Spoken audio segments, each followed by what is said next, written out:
How do you use an SEO strategy to create content? Most people get this backwards. They come up with the content first, and then they try to add SEO on top of it. Some believe that SEO is just keywords. Others think that posting consistently is enough. And a lot of people still treat SEO and content marketing as if they're completely separate. But here's the problem. When you create content without SEO strategy, it can't be found anymore. So what's the right way to use SEO to guide your content? And how do you know what content people are actually searching for? That's what this episode is going to answer. Let's dive right in. So let's get some rapid fire myth busting out of the way. There are 4 myths that are pretty common and pretty important that you understand. Myth number 1, SEO is something you do after you've created the content. That's what used to work back in 2015 and prior. You would create a website or you would create a video and you would do SEO to it.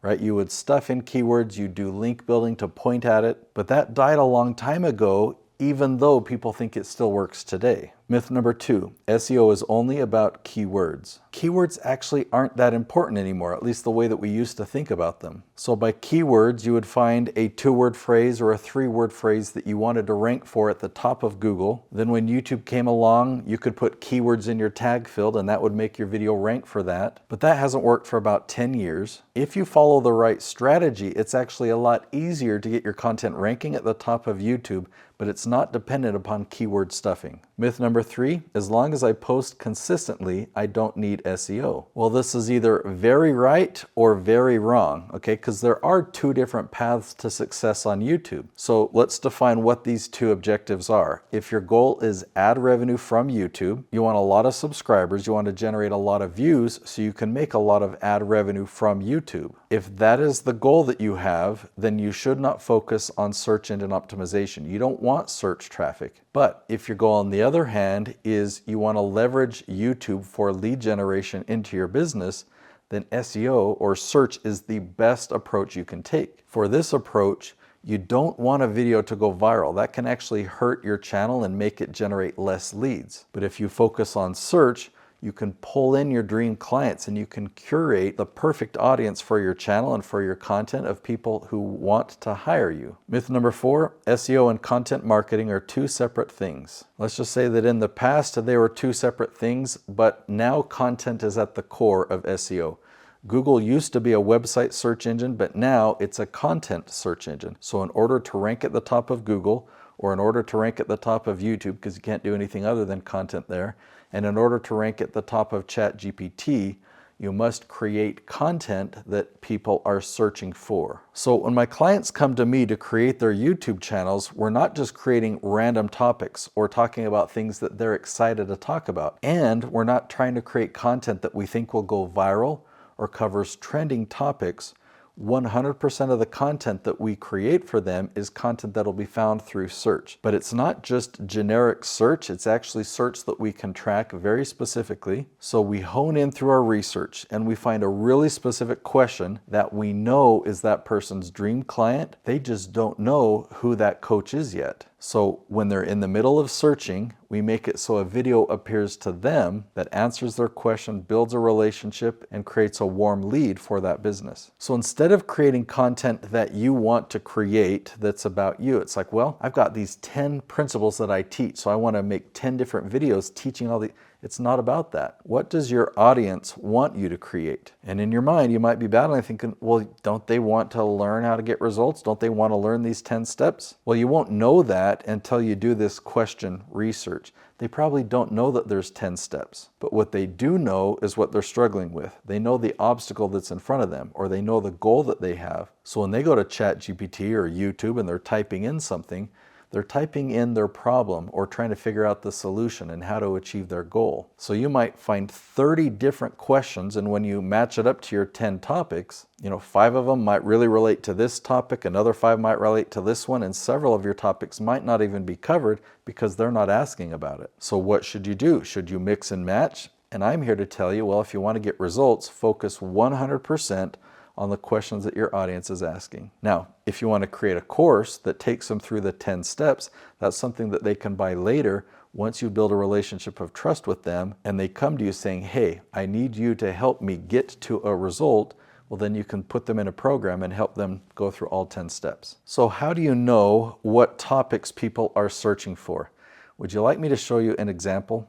All right, I am showing you a website called SEMrush, or Search Engine Marketing Rush. Now, this is a website that really helped with website SEO in the past, but in recent years, they've come out with a tool that really helps for our purposes.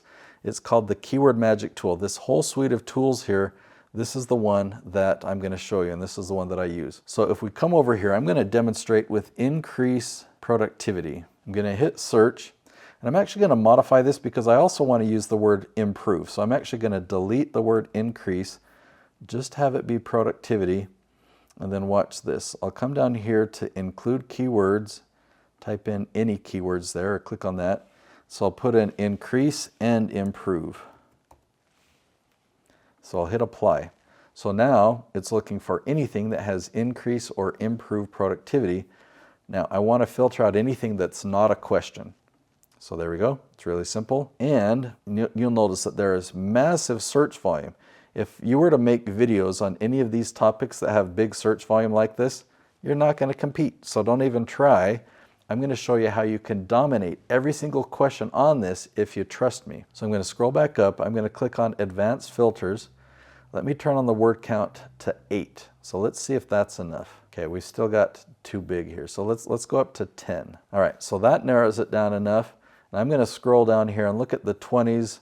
I'll look at the 10s. All right, so let's just see what's in here. All right, there's a lot of good questions here, but I'm going to add one more thing up here. I'm going to put the word how in there just to filter out some of the questions. All right, so one other filter I'm going to turn on, and this is just going to be a helpful tip for you. So this one has the word productivity in it, but look at this one right here. It actually has product. So I only want productivity, so I'm going to change this from broad match to phrase match. That should filter it to what we want.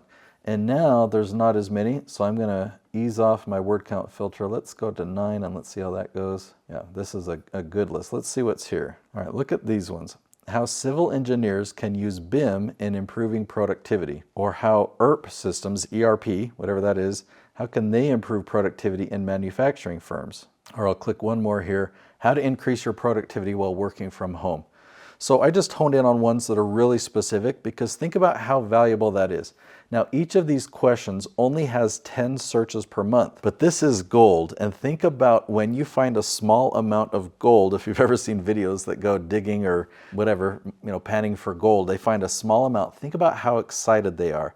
This is gold for you. So if you're a productivity expert, just in this example, and you were to make 3 different episodes, in one episode you're talking to civil engineers, in another one you're talking to manufacturing firms, and in another one you're talking to people who work from home. So you might share some of the same principles that might overlap from one video to the next, but you're going to really talk specifically to them.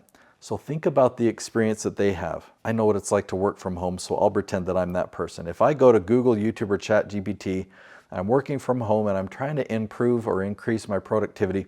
What do they type? Yeah, these people are typing in the word increase.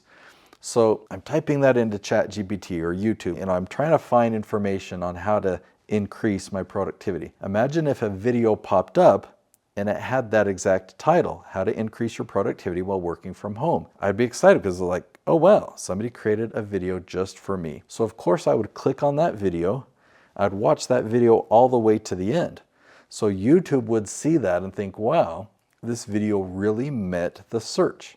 This provided an answer to the question. So the next time somebody does that search, and this is telling us that there's at least 10 people every month that are typing in this exact question. So basically this is gold, or these are dream clients that you're making sure that they can find your video. And what do you have to do to have your video rank at the top of search? Nothing. You do this and it works for you. So instead of finding a phrase that has 1,000 searches a month that will get 0 views from search, you can find a video like this or a title like this for your video, film it, answer that exact question, and you can start getting 10 golden views per month. And after 2 or 3 months, guess what? That search traffic increases because YouTube now has a good sample size of your dream clients or your target audience, so it will send more and more people that work from home to watch your video.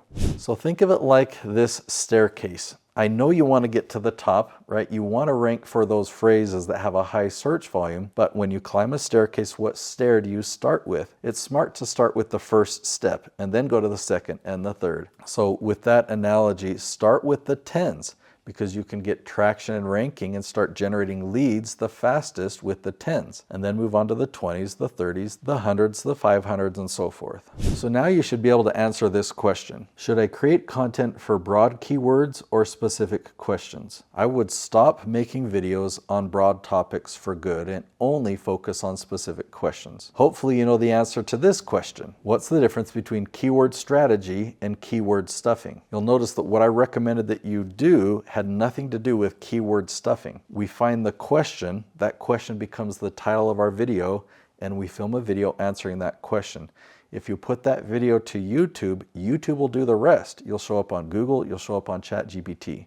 So I've given you the overview, and I want to teach you my 5-ingredient strategy. I call it the LEAF strategy. Once you learn these 5 ingredients, every video that you create will rank at the top of these search engines. You'll learn how to do keyword research the right way so that you can differentiate between different branches. I use a tree analogy. Okay, so every question is a leaf, and you'll look at the leaves or the questions on this branch and the leaves and the questions on this branch, and you'll know which ones to start with so that you can dominate that entire branch. So I'm going to link to that episode right here. It's called The Leaf Strategy, how to rank #1 on YouTube. I'll see you in the next episode.